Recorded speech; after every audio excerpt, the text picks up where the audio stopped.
I had low energy and I had a little bit of extra weight after having my kids, 10 to 15 pounds. But the biggest thing was I had low energy. I didn't feel great. I felt exhausted all the time and I just didn't feel like life.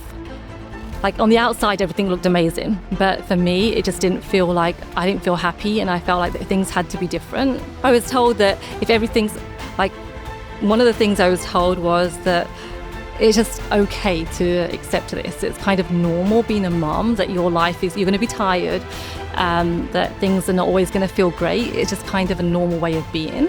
And for me, that just didn't really sit well because I'm like, no, like it has to be better. Like I wanted to do this to help people feel better. So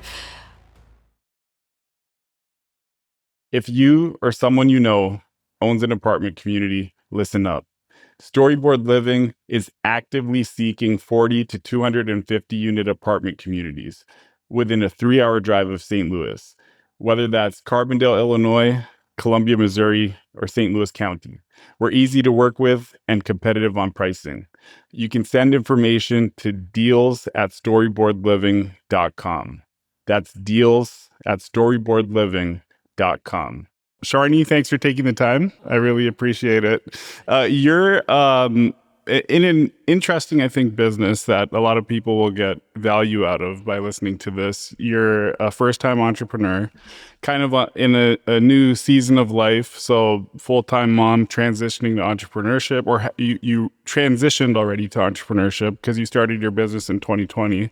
And you're focused on health and wellness in a very niche segment, so like women 30 plus. right. Does that about cover it? Yeah, that does. Can you expand on what exactly your company is doing today? And then I would love to get into your personal story and you know, kind of how you grew up and things like that. But in your own words, can you explain what your company does today? So I support women with a natural route to health, to support their health, optimize their health, so that they can feel amazing in their body, release weight effortlessly, increase their energy. And so we do this by supporting their hormones, by supporting their day-to-day choices, so that they're creating more health in their body. Got it. So you have a wellness community. Right. Called Journey of You. Yeah. And then also kind of a one-on-one coaching platform. That's right. And a lot of it's online based. Yeah, it's all online based. Okay, got it. Before we really dig into, you know, all the health stuff, what it took for you to start the business and the coaching and everything, can you give some background on how you grew up and where you grew up? Yeah, absolutely. So I grew up in London. I was born and raised there. I'm with a family. I have an older sister and my siblings, 2 younger brothers. And we grew up in London with my parents. I loved growing up there. It was completely fun childhood is what I remember. My mum was around a lot of the time. She worked part-time for my dad, but I grew up with my dad was present, so we just had lots of family time. And so that was a big thing with me as well, going into my own business, to be present with my kids. But for some reason, from probably the age of about 12 or 13, I was always interested in the body. I loved how it worked and just loved how people, when we would walk, how our body worked, how it would work when we were injured, like what was going on. Like it always really interested me, like what's going on with the body. And so from there, I just was, you know, what can I do to move? What can I do to run around, play, and things like that. And gradually in school, I just kind of fell into wanting to do physical therapy because it was more of a for me, what I heard about it was that it was helping somebody help themselves get better. So I always loved working with people, connecting with people, helping others. And so it was like I could combine the body and helping people at the same time. That was just like felt so amazing to me because I was doing two of the things that I loved, like connecting with people and helping them with their own bodies to get better. So you kind of naturally fell into physical therapy based on your interests, yeah, and ended up loving it. Yeah. So how did you, or when did you get to the U.S.? So I met my husband when he was over in England studying, and then we got married and moved over here. So because of him, Okay, got it. I think, that's a pretty typical story for a lot of people. It's like, a spouse leads them to a new city, new Yeah. country, whatever the case is. Yeah. That's awesome. Were you exposed to business or entrepreneurship growing up, or is that something that you were exposed to kind of later in life? I would say what I was exposed to really was just my dad was worked as a computer programmer, so he worked for big companies. But my dad did have a business with his uncle, with his brother, my uncle, to encourage my cousin to kind of work and get into a business field. So that was where I was exposed, but I was always encouraged to go to school, university, and then like go into my own profession. So I never really had any interest in business at the time, or was really I wasn't interested in it myself, or I wasn't encouraged to be interested in it either. So you started the business in 2020. Like you were a physical therapist and in health and wellness for quite some time before 2020. Yeah. And then at some point where you were kind of like a full-time mom, is that correct? So I worked part-time. Well, I took a couple of years out. I used to work for a big company in physical therapy, and they let me take an extended leave because back in England, if I was working in England, I would have probably taken a year out. So for here, 6 weeks just didn't feel like it was going to be enough. So I was like, I want to take an extended period of time. So I took that time. I took 6 months and then went back part-time with the same company. And then I was working part-time pretty much until I started my own business, but I continued working. And was there like a light bulb moment or something that really was the catalyst for why you decided to do this? Absolutely. So I had my own health issues that I had low energy and I had a little bit of extra weight after having my kids, 10 to 15 pounds. But the biggest thing was I had low energy. I didn't feel great. I felt exhausted all the time and I just didn't feel like life. Like on the outside, everything looked amazing. But for me, it just didn't feel like, I didn't feel happy and I felt like things had to be different.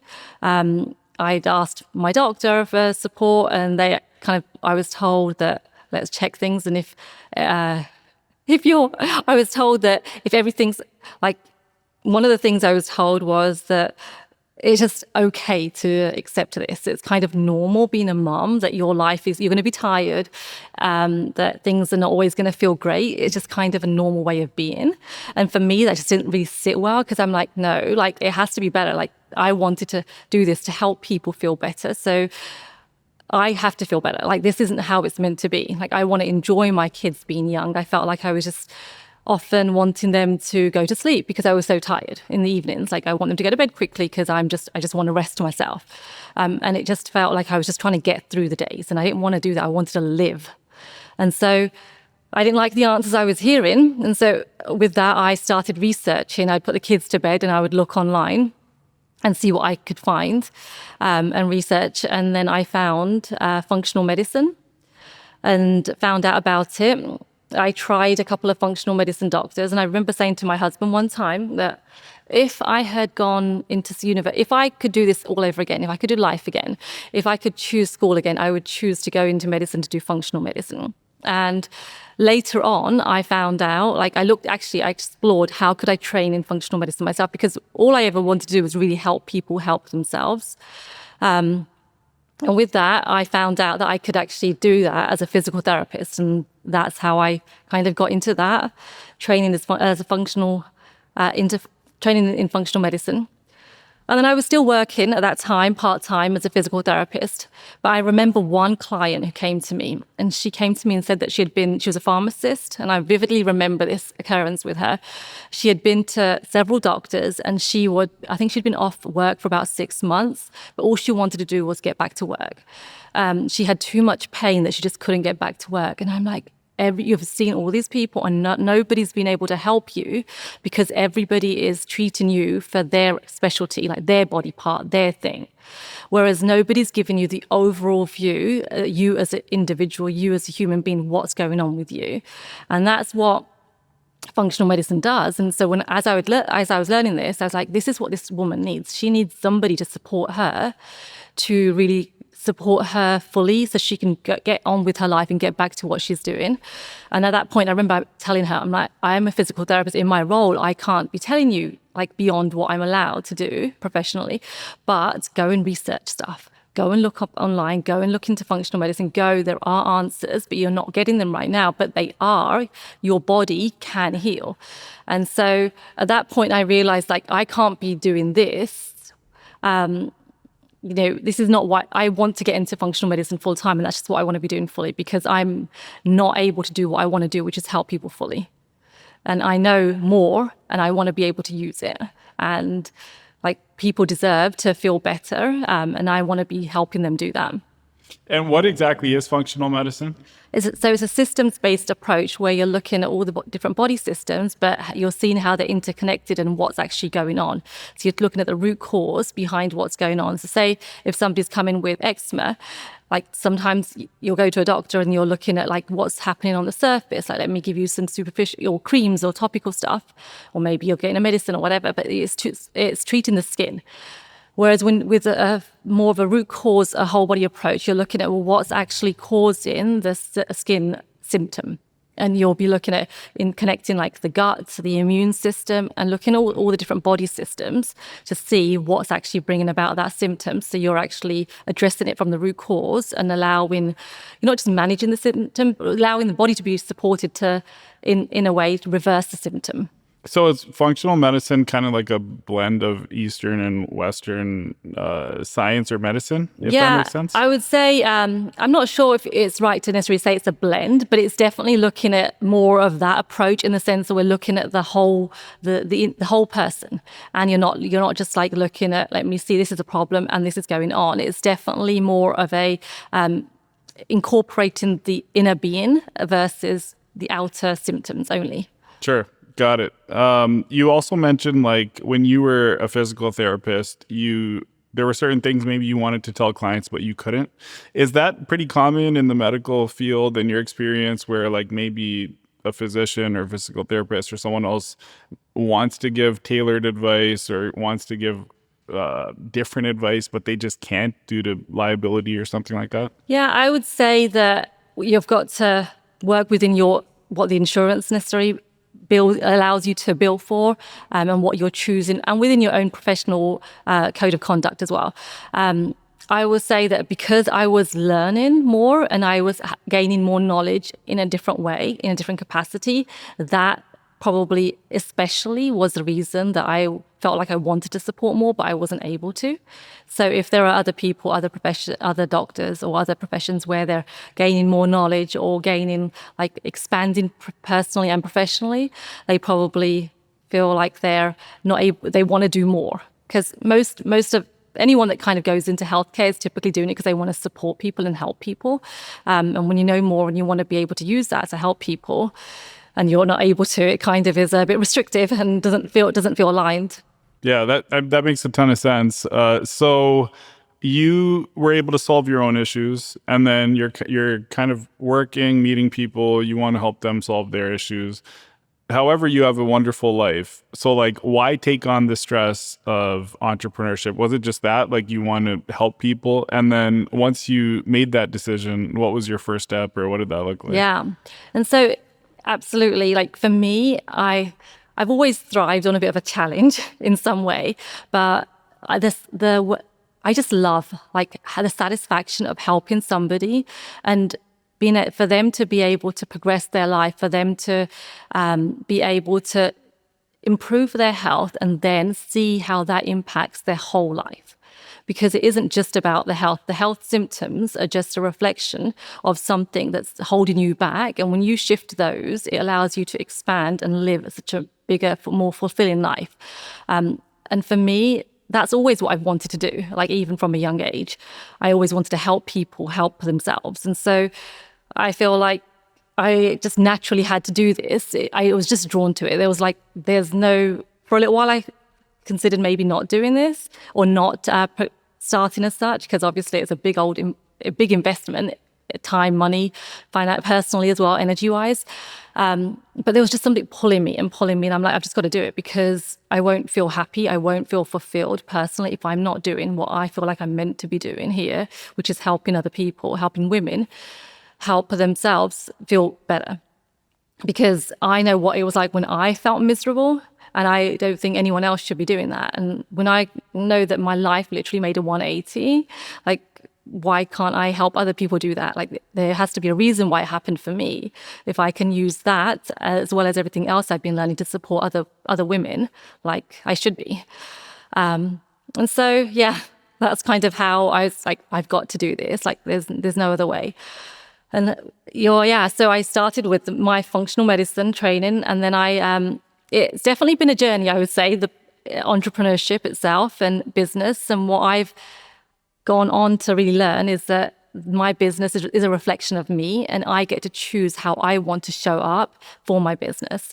Especially, it's been a kind of like learning process where I've got my kids and we've moved, and things like that have happened in life where I want to still be able to be a present mom at the same time as having my business. Like, my business is important, but it's very important for me to be present like my mom was in my life, and even my dad, my parents growing up. I want to be present in my children's life as they are growing up and be there to support them at the same time as doing my business.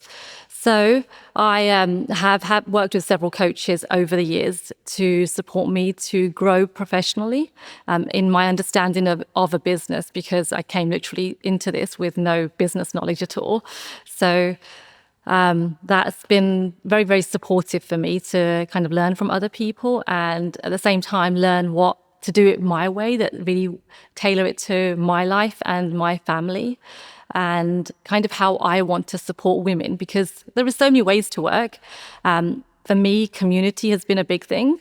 And that's one of the reasons, like, starting that community was key, because I wanted to make health really accessible for everybody, but at the same time knowing that health is a journey.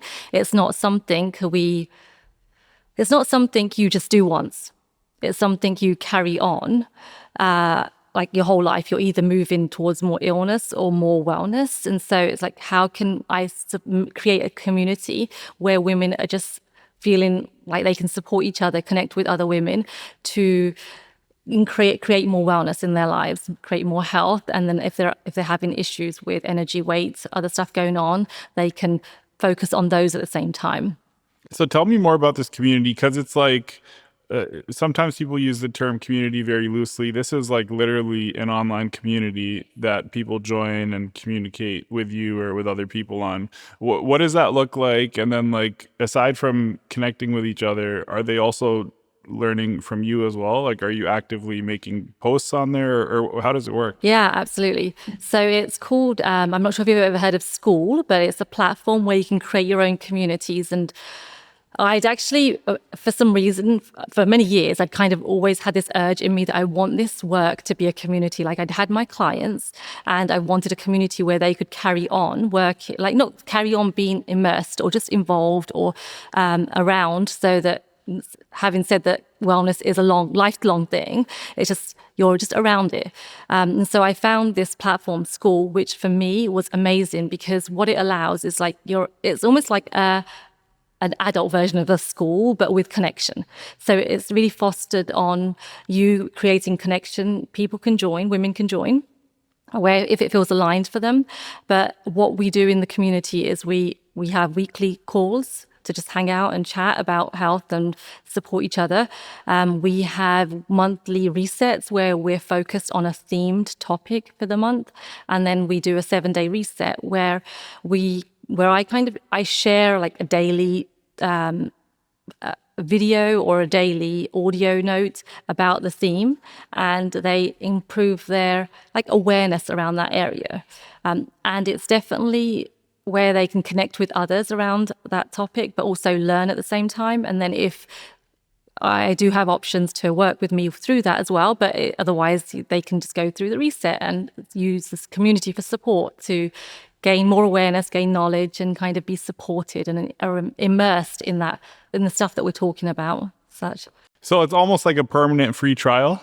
Like you getting to work with you without it directly working with you, and then it's like if someone wants to work with you, they can. Is that like a fair statement? Yeah, I would say that it's more for it's for those, there's options in there to work with me, absolutely. And there's, options to like the permanent free trial, because in the sense that it is tailored for, like, I just love supporting women. And so for me to be able to do this, to guide and support and then share what I love sharing, it gives me the opportunity to do that and for others to learn from it too. So, and to connect, and we get to do things together. What's the coaching look like? Because like I've had coaches in my life as well, and like every single coach works differently. I've actually had it was years ago. I had some sort of like health coach, and they helped me with diet, exercise routine, stuff like that. What does your coaching look like? And I know it's tailored like for each individual. So like, how are you getting to know the person, and then maybe formulate whatever it is you're formulating for them? Yeah. So I definitely, I would say I take a whole person, whole body approach to this, root cause approach. I also say it involves like the mind, body, and spirit, because we as individuals, if we're just focused on the physical aspect of just like the body, just doing the actions, we're not looking at the individual in terms of what is their beliefs, what are the thoughts, the mindset as such, the identity they come into like the table with, the identity around health. And so if we're focused on doing just the actions, we are going to miss out on like what's driving it, because the identity is always driving the choices that we're making with respect to actions. So for me, I love to get to know my clients really well. It involves, and like you said, it's all online, but they'll fill out a bunch of different forms and information so I can get to know them. They'll track like their health habits as such, or their daily choices, so we can get to know stuff. But we're looking at food, we're looking at their habits that support or not support stress. We're looking at movement, we're looking at hydration, we're looking at pretty much everything that impacts health, and seeing how they can support it in their lifestyle and make it personalized to them. Because like you said, it's very, very unique in the sense that everyone's so unique that we need to tailor the choices to what support them in their lifestyle at this point in time, so that it's actually something they can do and will do to support them to shift, but also to start to think from the perspective of being a person that is creating more health, more wellness in their life, versus like, I am doing this because I need to get rid of weight, or I am doing this because I want to get away from these symptoms. Where like we'll focus on how can we be choosing, because we're creating more health in our body. So very holistic, not just like a number on the scale. It's a better life is the goal. Yeah, absolutely. For some of my clients, we're not even focused that much on the number at all, because the weight is just a reflection of imbalances that are going on in the body. If we are tailored to just fixing that number, it's easy to miss what's really going on that's causing that number. I know everything like is based on what you're saying, tailored for an individual. But what are some of the common suggestions you see yourself making, whether it's in your online community, or it's in coaching, or even stuff you went through yourself? What were some of the common mistakes that people are needing to correct? I would say one of the big ones probably is sleep, and not prioritizing sleep as much, not valuing how important sleep is. That is definitely a big one. I'm guilty of that, by the way. Yeah. I think our bodies can tolerate so much more when we're younger. But then as hormones start to shift, especially for women, as the hormones shift, we don't have the support of the hormones that were like buffering the lack of sleep impact. And so it can start to create a big impact on the body without even knowing. So that's a huge one that I've seen. And like when you say like it'll have an impact, aside from feeling tired, like that could also potentially lead to weight gain and things like that. And outside of that, it can also lead to just negative health impacts, correct? Yes. Yeah, because when you're having a lack of sleep, it's literally impacting all your hormones, and hormones are the chemical messengers of the body. They communicate everything throughout the body. And so if your sleep's getting messed up, the hormone signaling is getting messed up, the communication in the body is getting messed up. And so things start not working as efficiently and can lead to, weight and other health symptoms coming on. And what else? So sleep is probably number one. If you were to give another two, so 2 and 3. Yeah. Okay. So I would say the other thing that I've seen a lot in women is like food choices.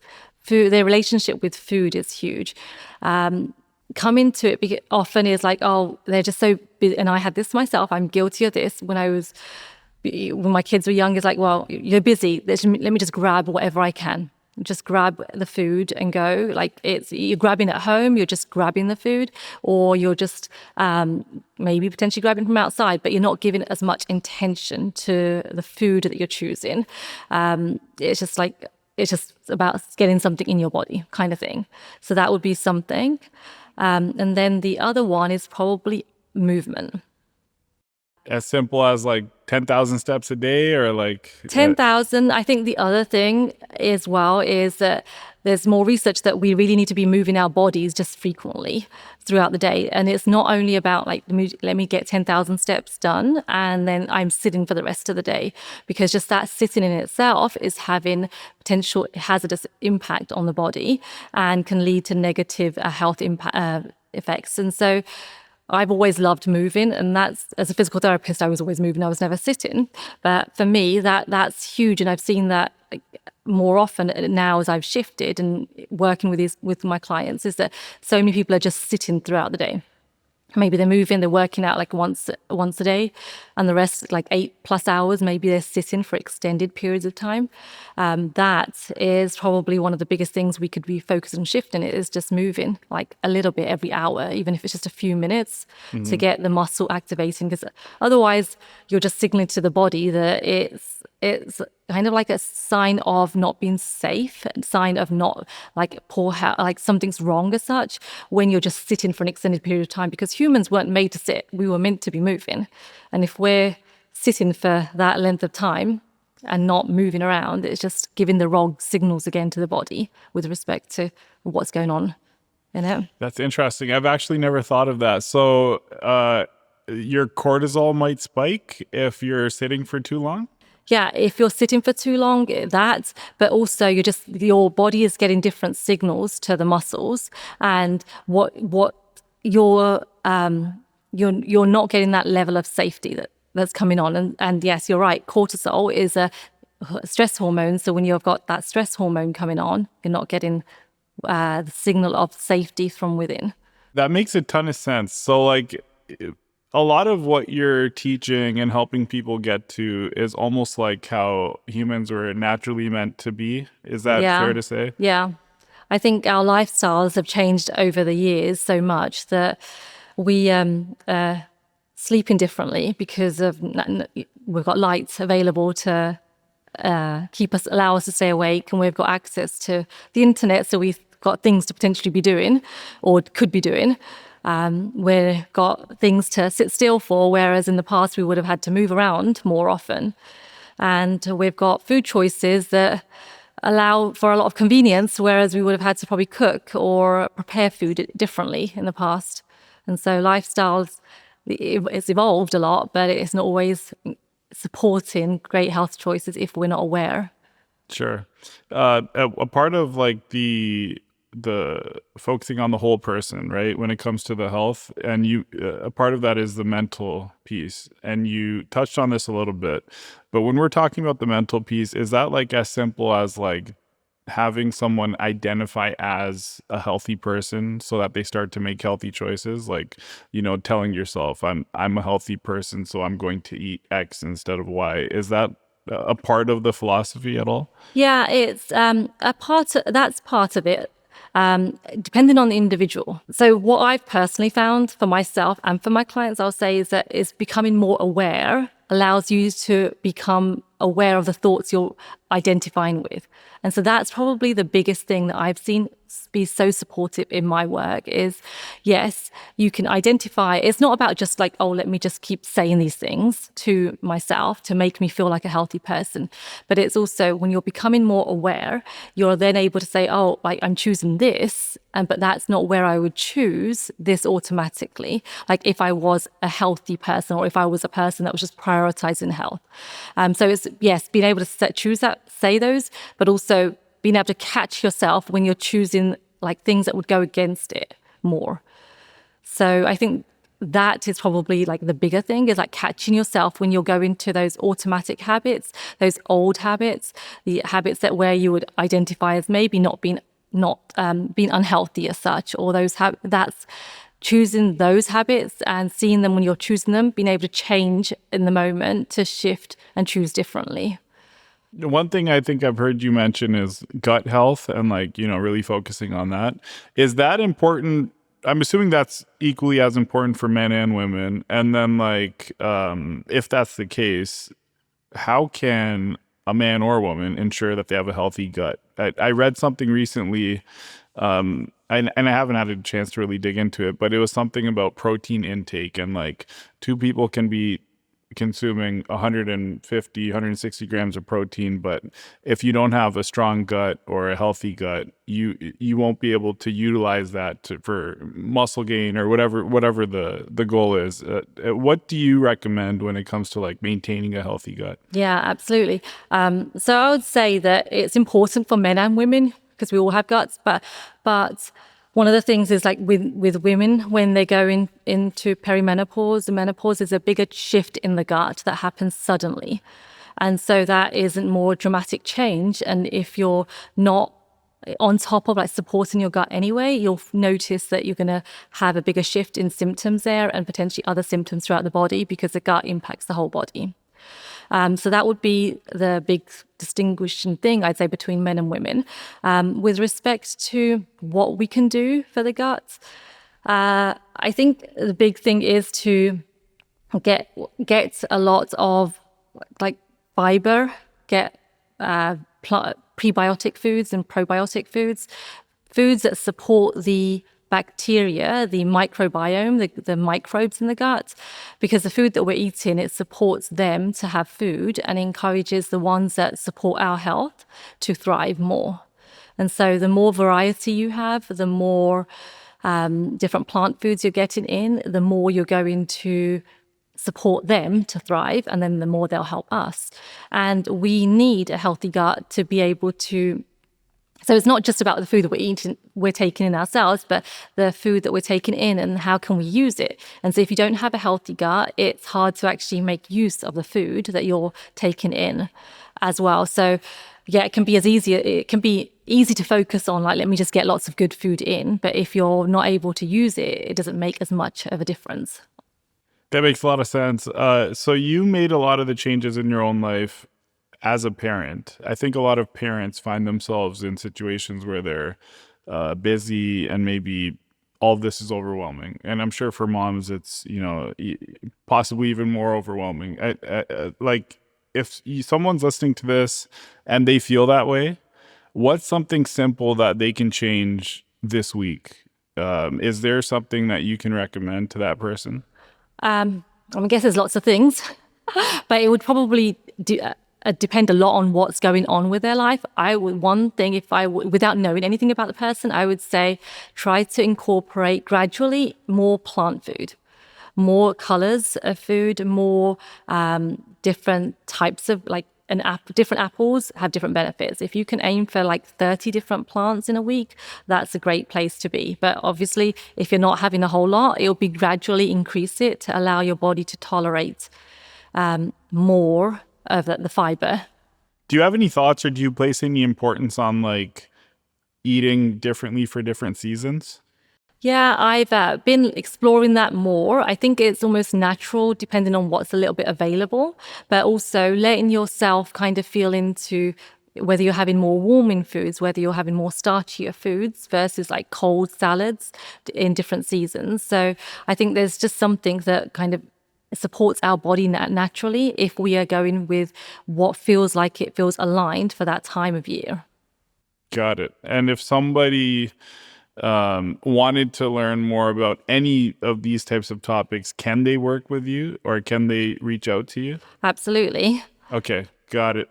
Just making sure there. So switching back to business, what was the hardest part, or the hardest or most shocking part of starting a business? Probably bringing more awareness to my money relationship for me was probably one of the hardest things, Like meaning, in the sense that I grew up, well, when I used to work, I was working in England in the NHS. And so people would come and see us. We didn't actually get paid by the person when they would come. When I started working over here, I was working in the clinics and I was managing my own clinic for the company. And I would take a copay as we would have. And then if it was co-insurance, they would just get billed that the patient. And then when I started working for myself, it was like a whole different level of, oh, I'm going to be charging for my services and I get to choose the amount of money and all these money beliefs come up to surface as you're talking about money and how can you charge for your services, and what that all the stuff that comes up, like what does it mean about you, like should somebody just get help for free and all these other things. But then understanding that money is an exchange medium, that they're getting something, and the more somebody values their health as such, the more they want to make a change. They need to have an exchange medium to allow that to happen and to give me, I guess, give me the money in return to allow me to replenish my energy. So I'm just not doing something for free as such, and impacting my own level of energy. yeah, that's I think something that's very in line with what I feel like I know of your personality. It seems like you really want to help, but in order to help, you need to get paid because then you can help more people and grow your platform and all that stuff. That's interesting. Thank you for sharing that. Was there anything that ended up maybe being, on the flip side, easier than you thought it would be? I guess the work has definitely been like easier. I thought like going with a new approach, and the other thing I thought I would miss a lot was with physical therapy. I loved like the connection, actually, the connection with people, with my clients, patients. I loved that interaction, and I thought I was going to miss that a lot because I was working in person with them. But I think over the years, I've really been able to evolve my work to allow me to still get that level of connection with people, with my patient, with my clients, with the community as such, and really get to know them and support them in a way that feels so fulfilling for me, but also allows them to get amazing results. Yeah. And early on, like starting a business, there's a million different things you got to do, building a website, figuring out your marketing, all that stuff. Did you do all of that yourself? Was there anything you outsourced? Yeah, so I did outsource the website. I worked with the website designer to do that. I got some support on that. I got support on my social media work initially when I first started. That was something I definitely got some support on, where it was definitely a combined effort. But I guess through those things, you learn more and more about what you want to do and how much you want to do yourself, because it's nice to do things in a particular way to get my voice out more my way. But yeah, I definitely got some support on those areas. Sure. Yeah, there's only so much you can do yourself, right? And if you're busy learning about functional medicine and all these other things, you can't necessarily learn how to build a website, or I mean, maybe you could, but it'd take away from other areas, Yeah, right? absolutely. Yeah. Got So it. Do you have any advice for someone who's maybe in a similar spot as you were in 2019, 2020? I would say go for it. Just go for it. If this is something that you're being called to do, that is something that you want to do, there's a reason why it's there. And always just take one step at a time. Take one step at a time. Have your bigger vision maybe there, but don't worry about how to get there, because the how always unfolds as you take the step. You don't need to know the whole path and how to get that get to the ultimate vision as such. One step at a time allows you to just uncover the next step that's right for you. That's great advice. I think, I don't think a lot of people regret going for something because you can always pivot and make changes. And I'm sure you pivoted as well from maybe what you first envisioned to where you are today. Absolutely. Can I ask you just some rapid fire questions? I think, while I have you here, I'd like to continue to pick your brain on health and wellness. Most overrated health advice that's out there. What would that be? Rapid fire. Yeah. I think it's maybe that you ignore the mindset, the thoughts, probably, and it's just focusing on doing things. Like you've got to do more, exercise more, and eat less, kind of thing. Yeah. Okay. And then most underrated habit for someone. Probably sleep. Okay. Coffee, is it good or bad? I don't like calling anything good or bad. Okay. Like it has a purpose for if it works for you at this time, there's time and place to use it for certain people. Yeah. Do you consume caffeine? I have it every so often. It's not something I have on a regular basis. Do you drink tea? Yeah, I drink more tea than I do coffee, Okay. but it's not like even a regular thing. Okay. Best sleep tip? I would say almost if you want to improve your sleep, get an Aura ring. Like that, because you can track your sleep and you can actually see what's going on. Because it's easy to think you're just sleeping 8 hours because you've gone to bed and woken up. But in that time, you may have only got 6 hours sleep. So if you want to improve sleep, track it. I've started doing that. Yeah, excellent. And I'm not going to share my sleep score. Maybe in a few months. Yeah. But it gives you data to work with. Yes. And yeah. allows you to see how your habits are impacting your sleep. So what I've started doing, and I don't know if you would recommend this or not, but I started taking screenshots, putting it in like Chat GPT or Gemini and just saying, can you decipher this and maybe give me some tips? And then based on that, I've been making some changes. Okay. Yeah. That's cool. Yeah. I don't know if you would recommend that at all or not, but I've been doing that. Yeah, I think it's just knowing that it may not get the whole picture and depending on what you're giving in, because with the Aura ring, it doesn't tell you what you've done that's made the results happen as such, or how your day was. But it can also, ChatGPT can give you some ideas to where to work with. I wouldn't say definitely take everything as gold, but it's definitely a place to start. Yeah. It definitely, there's a ton of stuff that has not been relevant, but like if something seems to make sense, I've tried to, implement it in my life. Excellent. What does your own routine, diet, and all that stuff look like? Like in your personal life, do you have a morning routine? Do you have a strict diet you follow? But what does it just look like? It's nothing strict. I like it being flexible, especially as a mom. It's about me being flexible to make it work for my life. I would say I have my non-negotiables that I like to stick with, certain things that kind of anchor in my day. For me, my morning, at some point in my morning, it used to be before I would leave the bedroom, it would be to do a meditation practice of my own. That now, it depends on where it happens, but it's in the morning at some point. It's not always then. I have some things that I like some non-negotiable habits that I want to do, which are starting the day off with water, lemon water, warm lemon water. I like to get sunlight early on in the morning. And through the day, it's like I'm choosing foods that, as often as possible, I take the approach of, am I choosing foods that nourish me? So how is this food supporting my body? Just kind of like openly to make a choice, because I'm supporting my body as much as possible with the foods, versus like I've got to eat strictly this way. Just be open to like what does my body need? Am I supporting it with my food choices? And then the evening, it's like definitely with my kids, having kids, sometimes it's tailored a little bit around them, but it's more and more me saying that I'm going to have my own time in the evening so that I can have my unwind time, which means now both my kids are teenagers. It's like they need to then be doing their things and be ready for their own bedtime at a certain time so I can be having my unwind time too, which isn't not very long, but it's it allows me to prepare myself to get into a good night's sleep.